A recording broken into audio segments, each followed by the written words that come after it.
CM Revanth Reddy Delhi పర్యటన కొనసాగుతోంది. వాళ్ళ కాంగ్రెస్ అగ్రనేతలతో సీఎం రేవంత్ భేటీ కానున్నట్లు తెలుస్తోంది. సోనియా, రాహుల్, కేసీ వేణుగోపాల్తో సమావేశమై పీసీసీకి నూతన అధ్యక్షుడి ఎంపిక, నామినేటెడ్ పదవుల భర్తీ, మంత్రివర్గ విస్తరణ తదితర అంశాలపై చర్చించనున్నట్లు సమాచారం. ఇక బీఆర్ఎస్ ఎమ్మెల్యేల చేరిక అంశాన్ని సైతం అధినాయకత్వం దృష్టికి రేవంత్ తీసుకువెళ్లనున్నారు. మరో 13 మంది బీఆర్ఎస్ ఎమ్మెల్యేలు కాంగ్రెస్లో చేరే అంశాన్ని అగ్రనేతల వద్ద ప్రస్తావిస్తారని తెలిసింది. కాంగ్రెస్ ఎంపీల ప్రమాణ స్వీకారానికి కూడా సీఎం రేవంత్ హాజరు కానున్నారు. నిన్న మధ్యాహ్నం హైదరాబాద్ నుంచి ఢిల్లీ చేరుకున్న సీఎం రేవంత్ నేరుగా తుగ్లక్ రోడ్లోని తన నివాసానికి వెళ్లారు. కాంగ్రెస్ తరపున గెలుపొందిన ఎంపీలతో పాటు మంత్రులు కోమటిరెడ్డి వెంకటరెడ్డి, సీతక్కతో సీఎం సమావేశం కానున్నారు.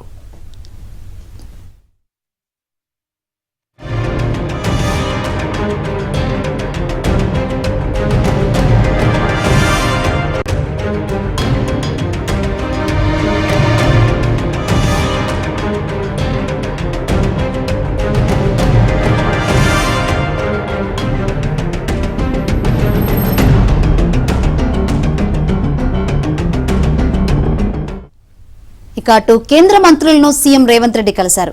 హైదరాబాద్ తో పాటు నగరం చుట్టుపక్కల ప్రాంతాల్లో రహదారుల విస్తరణ, ఫ్లైఓవర్లు, ఇతర మౌలిక సదుపాయాల కల్పనకు గాను రక్షణ శాఖ భూములను రాష్ట్ర ప్రభుత్వానికి అప్పగించాలని కేంద్ర రక్షణ శాఖ మంత్రి రాజ్నాథ్ సింగ్ కు ముఖ్యమంత్రి రేవంత్ రెడ్డి విజ్ఞప్తి చేశారు. రావిర్యాల గ్రామంలో తెలంగాణ ప్రభుత్వానికి చెందిన 2462 ఎకరాల భూములను ఇమారత్ పరిశోధన కేంద్రం ఉపయోగించుకుంటున్నందున రక్షణ శాఖ భూములు 2450 ఎకరాలను తమకు బదలాయించాలని కోరారు. దీంతో పాటు వరంగల్ సైనిక్ స్కూలుకు అనుమతులు పునరుద్ధరించాలని విజ్ఞప్తి చేశారు. ఈ మేరకు నిన్న సాయంత్రం రాజ్నాథ్ తో 17 అశోక రోడ్లోని ఆయన నివాసంలో సీఎం రేవంత్ భేటీ అయ్యారు.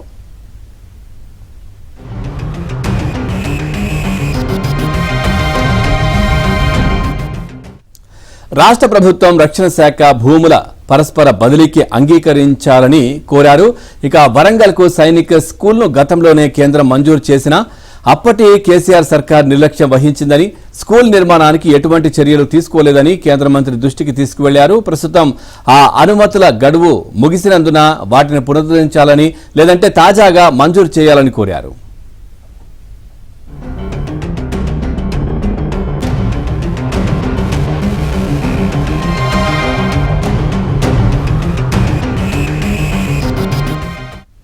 ఈ ఆర్థిక సంవత్సరానికి గాను బీఎల్సీ మోడల్లో తెలంగాణకు 2.70 లక్షల ఇళ్లు మంజూరు చేయాలని కేంద్ర గృహ నిర్మాణ, పట్టణాభివృద్ధి శాఖ మంత్రి మనోహర్ లాల్ ఖట్టర్ కు ముఖ్యమంత్రి రేవంత్ రెడ్డి విజ్ఞప్తి చేశారు.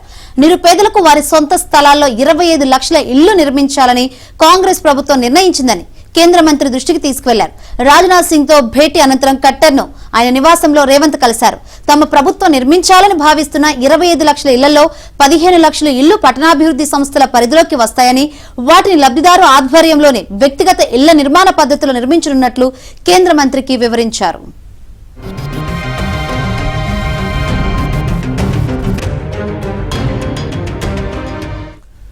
ప్రధానమంత్రి ఆవాస్ యోజన పథకాన్ని కేంద్ర ప్రభుత్వం ప్రతిష్టాత్మకంగా తీసుకున్నందున 2024-25 సంవత్సరానికి ఈ పథకం కింద మంజూరు చేసే ఇంటి నిర్మాణ వ్యయం నిధులు పెంచాలని కోరారు.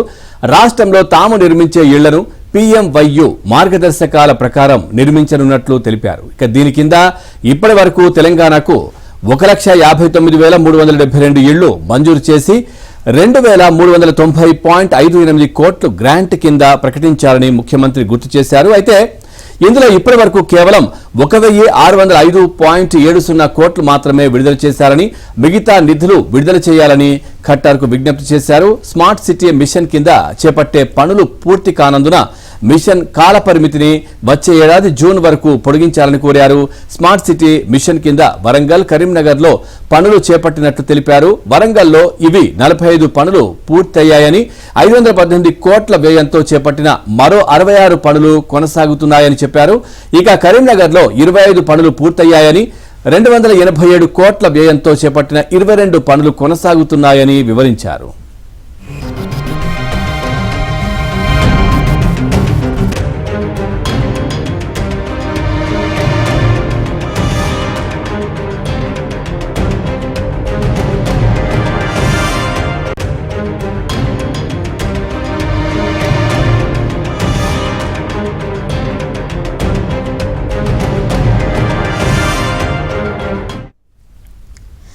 తెలంగాణలో రోడ్డు సౌకర్యం లేని మారుమూల ప్రాంతాలు, ఏజెన్సీ గ్రామాల్లో రోడ్ల నిర్మాణం కోసం నిధులు కేటాయించాలని కేంద్ర గ్రామీణ అభివృద్ధి శాఖ మంత్రి శివరాజ్ సింగ్ చౌహాన్ కు రాష్ట్ర పంచాయతీరాజ్ గ్రామీణ అభివృద్ధి శాఖ మంత్రి సీతక్క విజ్ఞప్తి చేశారు. ఇక ఢిల్లీలో ముఖ్యమంత్రి రేవంత్ రెడ్డి బిజీగా గడుపుతున్నారు. ఇక ఇదే విషయం గురించి మరింత సమాచారాన్ని మా ఢిల్లీ ప్రతినిధి సతీష్ నడి తెలుసుకుందాం.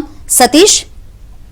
శంకరి, రెండో రోజు ఢిల్లీ పర్యటనలో తెలంగాణ సీఎం రేవంత్ రెడ్డి బిజీగా ఉన్నారు. నిన్న కేంద్ర రక్షణ శాఖ మంత్రి రాజ్నాథ్ సింగ్ తో పాటు కేంద్ర గృహ పట్టణాభివృద్ధి శాఖ మంత్రి అయిన మనోహర్ లాల్ ఖట్టర్ తో కూడా సుదీర్ఘంగా సమావేశాలు నిర్వహించారు. ప్రధానంగా రక్షణ శాఖకు సంబంధించిన 2450 ఎకరాలను తెలంగాణ రాష్ట్రానికి ఆ రక్షణ శాఖకు సంబంధించిన భూముల బదలాయింపు ఇవ్వాలని కూడా విజ్ఞప్తి చేశారు. గతం నుంచి కూడా పెండింగ్ లో ఉన్న సైనిక్ స్కూల్స్ కు సంబంధించిన అంశంలో కూడా దీనిపైన కూడా మరోసారి ఒక విజ్ఞాపన పత్రాన్ని అందించడం జరిగింది. దాదాపు రావిరాల గ్రామంలో తెలంగాణ ప్రభుత్వం చెందిన 2462 ఎకరాల భూమిని ఇమారత్ పరిశోధన కేంద్రానికి ఉపయోగించుకుంటుందన్న అంశాన్ని కూడా రక్షణ శాఖ మంత్రి రాజ్నాథ్ సింగ్ దృష్టికి సీఎం రేవంత్ రెడ్డితో పాటు ఎంపీలు సైతం కూడా తీసుకెళ్లడం జరిగింది. ఇక ఆ భూ మొత్తాన్ని కూడా రాష్ట్రానికి బదలాయించాల్సిందిగా అనేక విజ్ఞప్తులు అయితే చేయడం జరిగింది. ఇక గతంలోనే వరంగల్ నగరానికి సైనిక్ స్కూల్ మంజూరు చేసినప్పుడు కూడా గత రాష్ట్ర ప్రభుత్వం నిర్మాణ పరంగా ఎటువంటి చర్యలు తీసుకోలేదు. రక్షణ శాఖకు సంబంధించి రాజ్నాథ్ సింగ్ దృష్టికి తీసుకెళ్లారు. దానికి వెంటనే కూడా